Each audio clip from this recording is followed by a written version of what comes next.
Assalamualaikum warahmatullahi wabarakatuh. Good day, ladies and gentlemen. My name is Aulia Fikri Hidayat. I'm from the Department of Pharmacy, Faculty of Mathematics and Natural Sciences, Universitas Islam Bandung. Today, I'm going to talk about our study entitled In Silico Coformer Screening for Mefenamic Acid Co-Crystallization. This presentation is a complement of the article submitted in the Science and Technology Research Symposium 2023. Okay, now for the main presentation. I'll start with the background of our research. It is widely known that the solid crystalline active pharmaceutical ingredients, or APIs, or solid drug are still suffering from limited solubility, which subsequently causing lower bioavailability and thus limiting its therapeutic potential. Modification toward that kind of drug, such as by formation of co-crystal, may overcome these problems. A co-crystal typically composed of a solid API and a supplementary compound, which is described as the coformer, and they interact via non-covalent intermolecular interaction such as hydrogen bonding, van der Waals force, or pi interaction. In co-crystal formation, the role of coformer is essential. Therefore, selection of suitable coformer for specific drug is a crucial step to predict co-crystallization. And in this study, we utilize a computational approach, particularly via molecular docking, as a coformer screening method. And then we also use mefenamic acid as the model drug for our co-crystal formation. Mefenamic acid, according to the biopharmaceutical classification system, possess low water solubility, so the modification toward co-crystal form is a viable option to enhance its solubility and the dissolution rate. So the main purpose of the study is to explore the interaction between mefenamic acid and several compounds as coformer candidates using molecular docking approach. And to achieve this, several steps of molecular dockings were taken accordingly. And for the final step, we would observe and compare the interaction type and the binding energy of the mefenamic acid and its coformer candidates. And for the first result, according to the molecular docking result, it is observed that the majority of the compounds were able to generate hydrogen bonding interaction with mefenamic acid, except for stearic acid and succinic acid.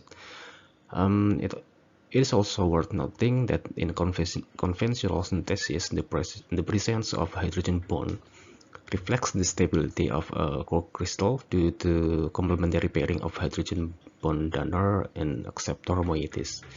Thus, it is more favorable for a co-crystal structure to have such interaction. The next result illustrates a closer inspection of hydrogen bonding in sampled interaction of mefenamic acid with saccharin and mefenamic acid with nicotinamide.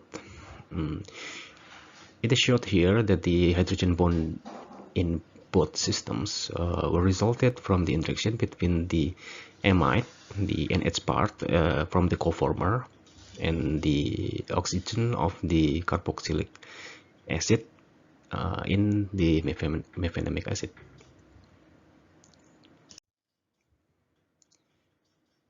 And then the final result is the energies of involved interactions in mefenamic acid coformer systems. Delta G estimated the free energy of binding.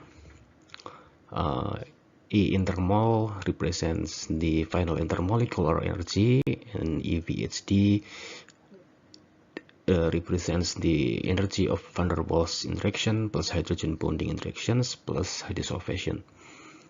E elect is the electrostatic energy, E total is the final total internal energy, and E torsional is the torsional free energy of the systems. It is observed here that the intermolecular interaction between mefenamic acid and Coformer compounds is dominated by EVHD, as indicated by mostly higher negative values. This signifies the contribution of non-covalent van der Waals and hydrogen bonding to the formation of co-crystal. Additionally, more negative delta G result indicates more energetically favorable system, which subsequently demonstrates more spontaneous process due to lower energy of formation. And the analysis of binding free energy also offers a quantitative approximation toward the stability of co-crystal system.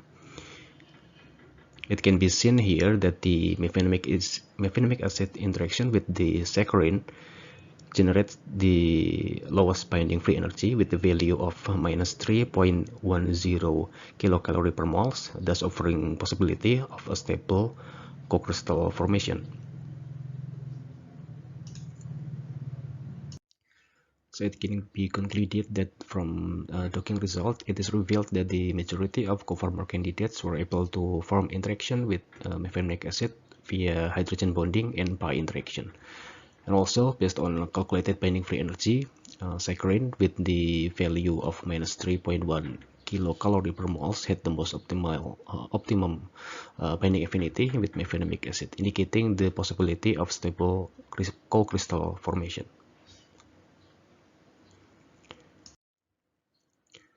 I think that is all for my presentation. Thank you for your attention. Wassalamualaikum warahmatullahi wabarakatuh.